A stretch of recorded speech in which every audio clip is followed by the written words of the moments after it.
আমি নামাজের নিয়মটা একটু বলে দিই। যেহেতু বছর ঘুরে দুইবার মাত্র ঈদের সালাত, আবার কিছু এক্সট্রা তাকবীরের ব্যাপার আছে, আমাদের অনেক সময় কনফিউশন হয়, প্যাচ লেগে যায়। আমি খুব সহজ করে আপনাদেরকে বুঝাই দিব, আপনাদের প্যাচ লাগবে না ইনশাআল্লাহ বিদিনিল্লাহ। ঈদের এই যে 2 রাকাত নামাজ, এটা পড়া হচ্ছে ওয়াজিব হানাফি মাযহাব অনুযায়ী, আমরা এখনই আদায় করব ইনশাআল্লাহ। তো এই 2 রাকাত নামাজে এক্সট্রা 6টা তাকবীর দিতে হয়। কয়টা? 6টা। কিভাবে নামাজটা পড়বো?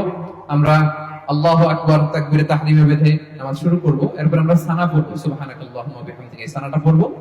এই সানা পড়ার পরে আমরা 3টা অতিরিক্ত তাকবীর দিব প্রথম রাকাতে। হ্যাঁ, এই দেখেন আমার দিকে তাকান। আল্লাহু আকবার বলে হাত ছেড়ে দিব, আল্লাহু আকবার বলে হাত ছেড়ে দিব, আল্লাহু আকবার বলে হাত বেঁধে ফেলবো। 3টা অতিরিক্ত হয়ে গেল। সূরা ফাতিহা পড়বো, আরেকটা সূরা মিলাবো, রুকু করব, 2 সিজদা করব। প্রথম রাকাত শেষ। প্রথম রাকাত। দ্বিতীয় রাকাতের জন্য দাঁড়ালাম, দাঁড়িয়ে সূরা ফাতিহা পড়বো, ইমাম সাহেব সূরা ফাতিহা পড়বেন, তারপর আরেকটা সূরা মিলাবেন। এরপর রুকুতে যাওয়ার আগে অতিরিক্ত 3টা তাকবীর আমরা পড়বো। প্রথম তাকবীর আল্লাহু আকবার, হাত ছেড়ে দিব। দ্বিতীয় তাকবীর আল্লাহু আকবার, হাত ছেড়ে দিব। তৃতীয় তাকবীর আল্লাহু আকবার, হাত ছেড়ে দিব। 3টা তো শেষ। এরপরে চতুর্থ তাকবীর কই যাব? রুকুতে যাব।